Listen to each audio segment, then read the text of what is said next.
বলতে এখানে আমরা প্রথমে এসে দেখি আগুন মানে প্রচণ্ড পরিমাণে লেগে গিয়েছিল।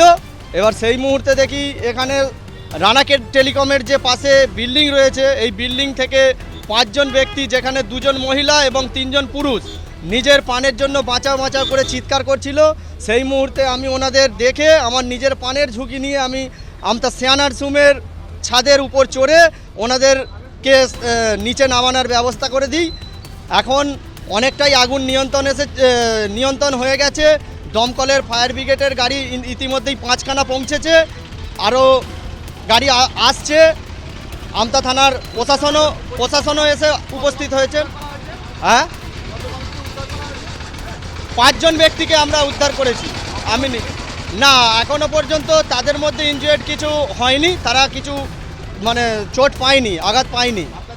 আমার নাম রমেশ দলুই। আমি